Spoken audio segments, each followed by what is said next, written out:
Horror की दुनिया में, जहां हर साया राज छिपाता है, हर आहट एक दस्तक है। मैं आपका दोस्त शिवम। कहते हैं कि काशी सिर्फ इंसानों के लिए नहीं बनी। कुछ ऐसी शक्तियां भी हैं जिनके लिए ये स्थान उतना ही महत्वपूर्ण है जितना हमारे लिए। मान्यता है कि काशी में मृत्यु के बाद आत्मा को मोक्ष मिलता है, और अगर मोक्ष न भी मिले तो कम से कम योनि परिवर्तन का अवसर जरूर प्राप्त होता है। ये सब बातें मैं मन से नहीं कह रहा, ये सब हमारे प्राचीन शास्त्रों में स्पष्ट रूप से लिखा है। अब मैं आपको एक ऐसी सच्ची घटना बताने जा रहा हूं जिसे मैंने खुद जिया है। इसका हर पल आज भी मेरी रूह में जिंदा है। मेरा नाम राहुल है। मैं एक छोटे से गांव का एक आम लड़का था। पढ़ाई में ज्यादा अच्छा नहीं था, लेकिन जैसे तैसे 10वीं पास कर ही ली। 11वीं में फेल हो गया तो पिताजी ने गुस्से में मुझे खेतों के काम में लगा दिया। धीरे धीरे काम सीख गया, लेकिन मन कहीं और भटकता था। जिंदगी वहीं के वहीं रुकी हुई लगती थी। 1994 की बात है। हमारे गांव में उस साल बारिश नहीं हुई। फसलें सूख गईं, घर की हालत बिगड़ गई, पैसे की तंगी बढ़ती गई। हम 3 भाई बहन थे, 2 बहनें और मैं अकेला बेटा।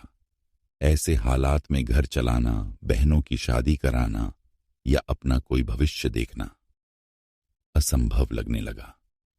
मैंने फैसला किया कि अब और नहीं। एक रात चुपचाप घर छोड़ दिया और बिना किसी को बताए निकल पड़ा।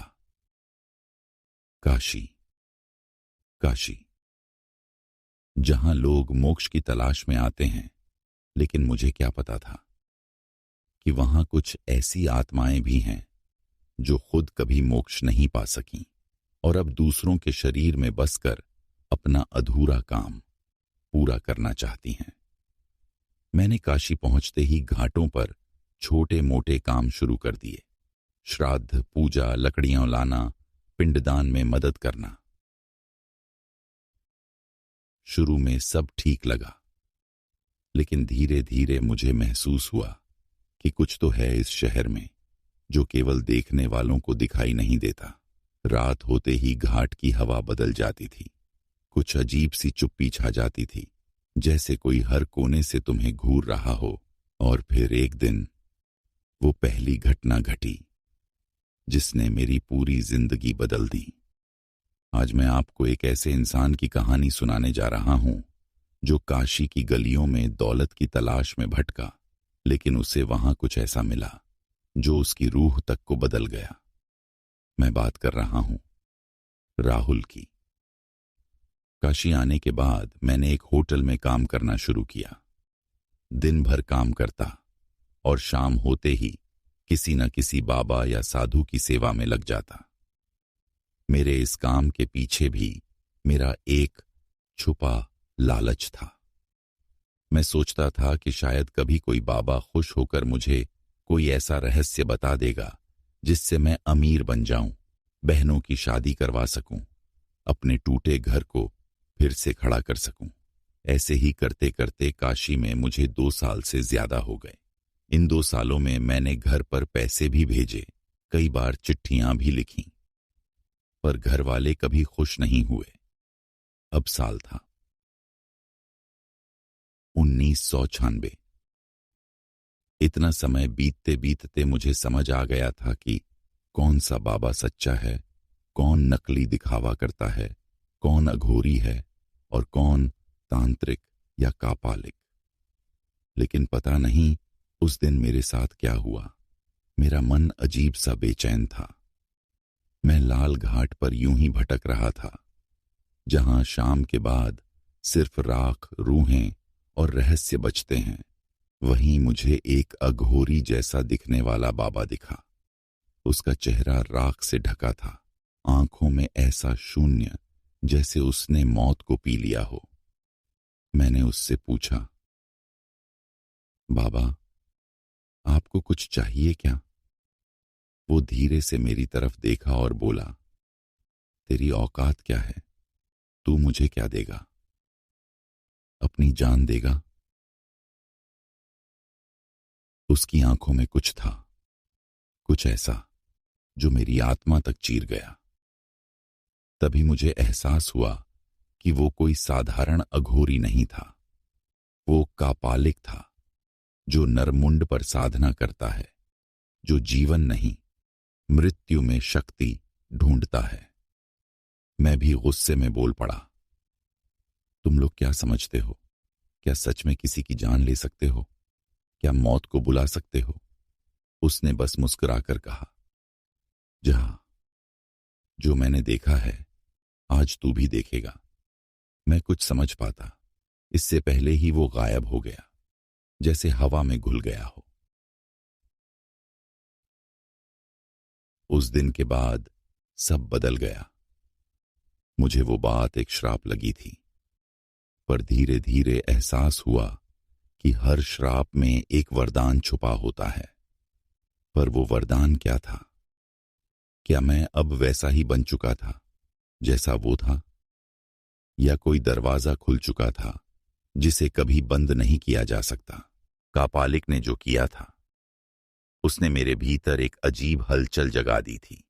अगली रात जैसे ही चंद्रमा ने आकाश पर चढ़ाई किया, मेरा शरीर अनजाने ही घर से बाहर निकल आया, बिना मेरा आदेश पाए, जैसे कोई दूसरा ही मेरा मार्ग तय कर रहा था।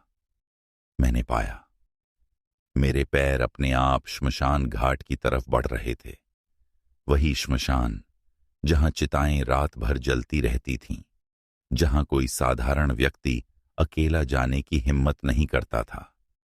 जैसे जैसे मैं श्मशान के भीतर घुसता गया, मेरा दिल असामान्य रूप से शांत होता हुआ आया। मेरा सांस भारी था, पर मेरा शरीर हल्का, जैसे कोई बल मेरे भीतर आया हुआ था, जो मेरा मार्ग तय कर रहा था। चिता की आगें नीली होने लगी थीं। उनके शिखाओं ने असामान्य ऊंचाई ले ली थी, जैसे कोई उन्हें भीतर से भड़का रहा था। तभी एक सर्द हवा आई, साथ ही आया एक स्वर, वही भारी गर्जन जैसा, जैसा मैंने पहले सुना था। तुझे बुलाकर ही रखा था, आ ही आया तू, मेरा वारिस, मेरा साधक। मैंने घबरा कर इधर उधर देखा, कोई नहीं था। फिर मेरा नाम आया, राहुल, आ, मेरे चेले, आ। तब श्मशान की अस्थियों ने धीरे धीरे एक आकार ले लिया। अस्थिपंजर एक साथ चिपकने लगे, उनके भीतर एक नीली आग भरने लगी।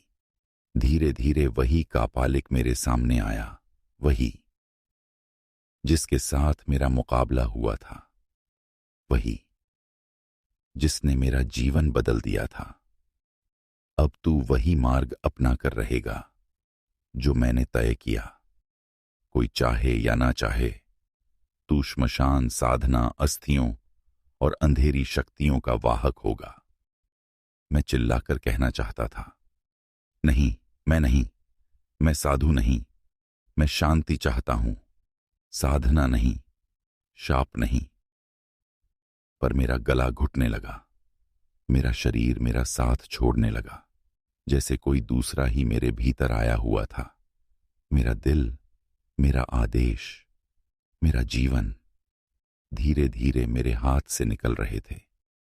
तभी श्मशान की चिता ने एक आकाश चीर गर्जना किया। अस्थियों ने एक साथ चटख किया। नीली आग ने मेरे भीतर घर किया। मेरे भीतर वही आ पहुंचा, वही जो श्मशान का असली राजा था।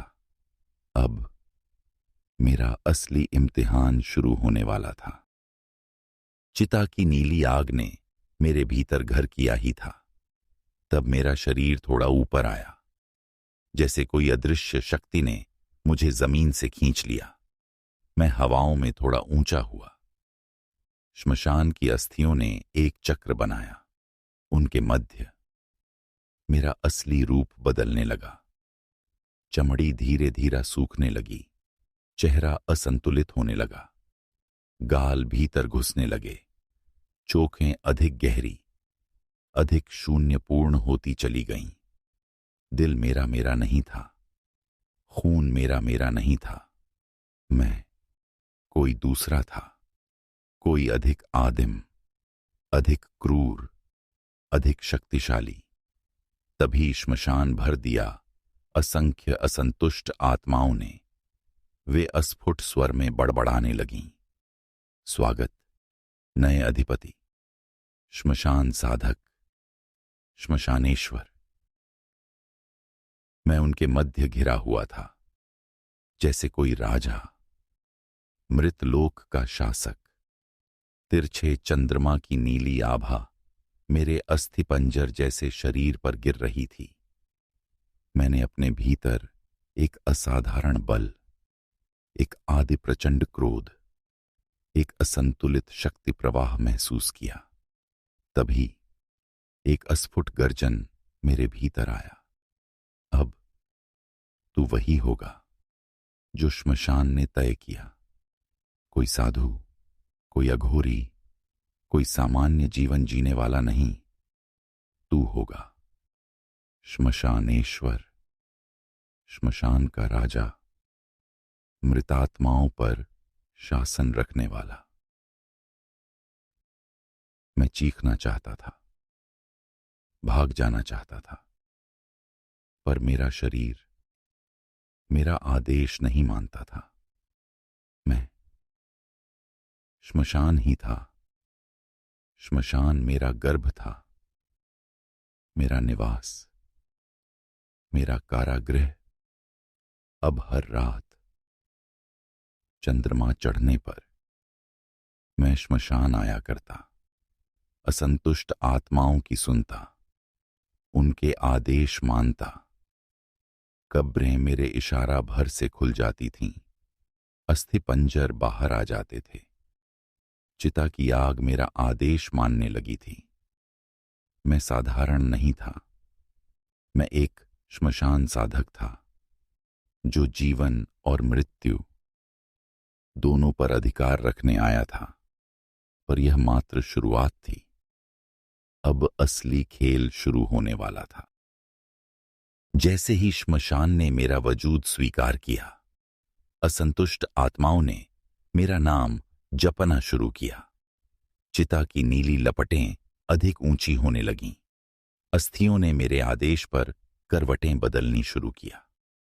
तभी उसी घने अंधेरा श्मशान के एक कोने से एक आकृति धीरे धीरे बाहर आई। चिता की नीली आभा ने पहले उनके पैर उजागर किए, फिर घुटने, फिर धड़। काले चिथड़ों ने उनके शरीर का अधिकतर भाग ढक रखा था। गर्दन पर अस्थियों की एक माला थी, चेहरा भस्म से ढंका हुआ। केवल उनके नेत्र लाल अंगारा जैसे चमक रहे थे श्मशान की रात में। यह कोई साधारण साधु नहीं था, यह वही अघोरी था जो श्मशान, साधना, मृत्यु सब पर अधिकार रखने आया था।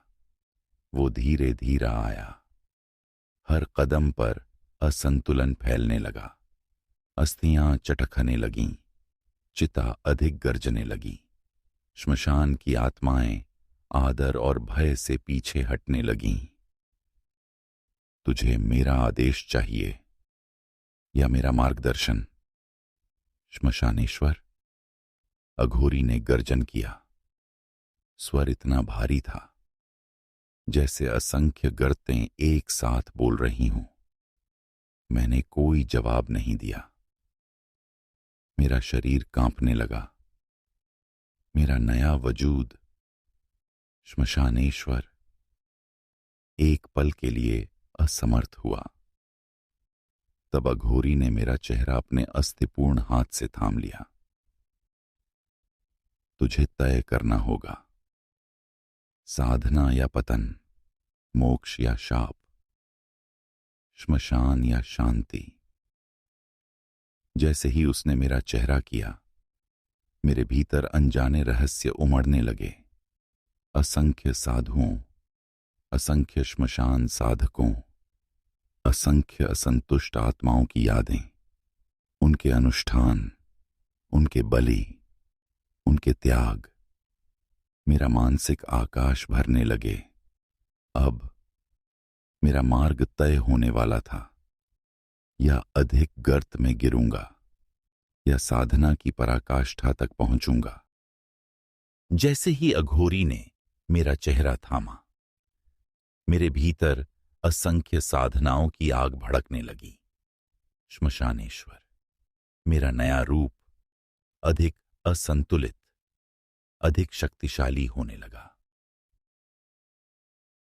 तभी श्मशान की नीली लपटें असंतुलित होकर ऊंची होने लगीं।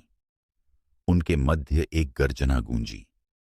वही वही कापालिक जिसने मेरा जीवन बदल दिया था, वही जिसने मेरा मार्ग तय किया था। चिता की आग ने एक भंवर बनाया। चटखने, गर्जने, चिंगारी फैलने लगी। भंवर ने एक रूप लिया। अस्थियों, राख, खोपड़ियों, असंतुष्ट आत्माओं का एक घना आवरण। यह कोई साधारण शत्रु नहीं था। यह श्मशान का असली शासक था। कापालिक, श्मशान साधना का सर्वोच्च साधक। तुझे मेरा स्थान चाहिए श्मशानेश्वर, उसने गर्ज किया।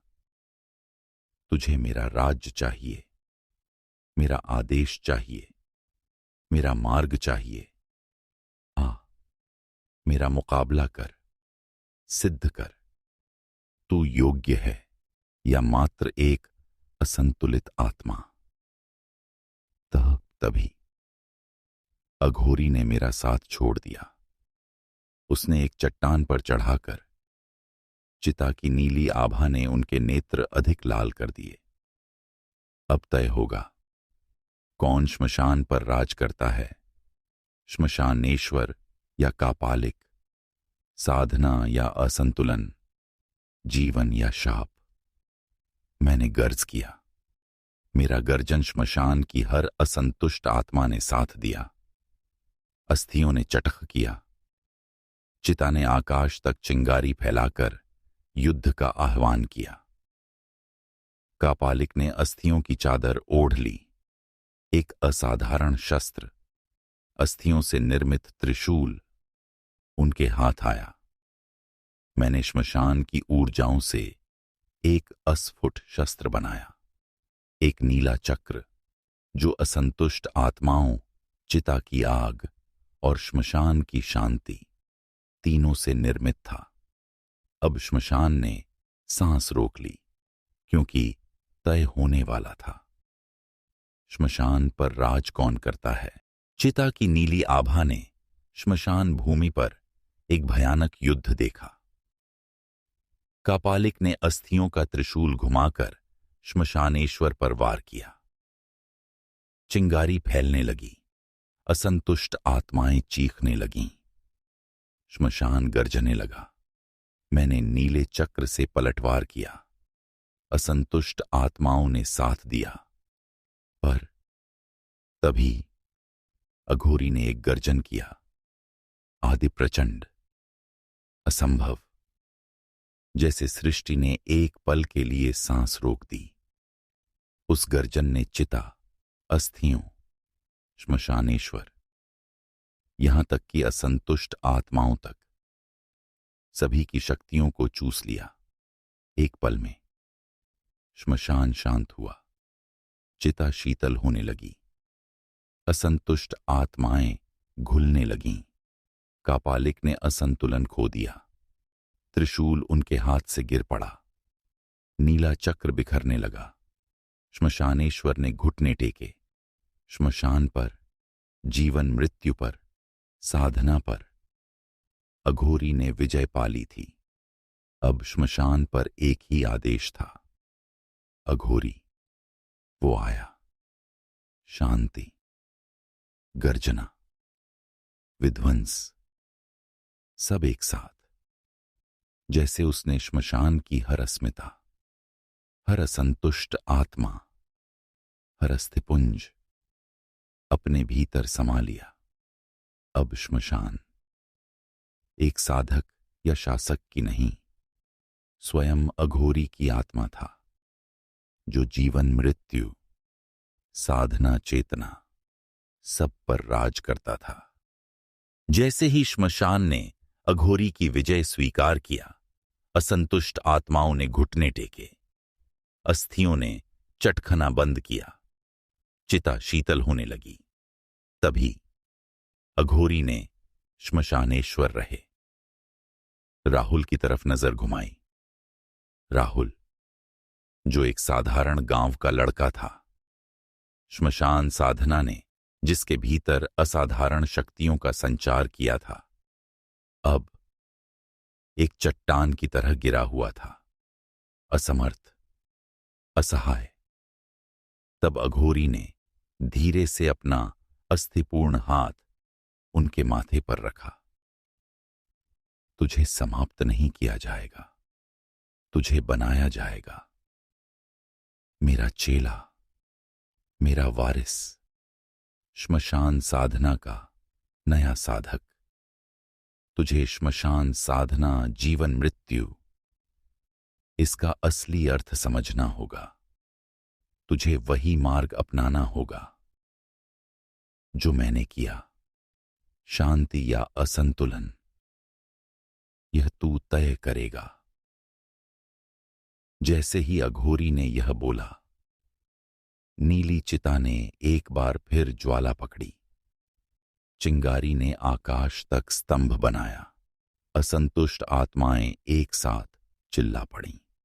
राहुल ने एक दर्द भरी चीख दी, जैसे श्मशान ने उसको स्वीकार किया, जैसे साधना ने उसको नया रूप दिया।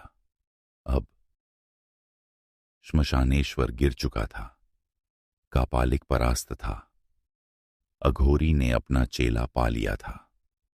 राहुल, श्मशान साधना की नई परंपरा, नया वारिस, अब वही तय करता।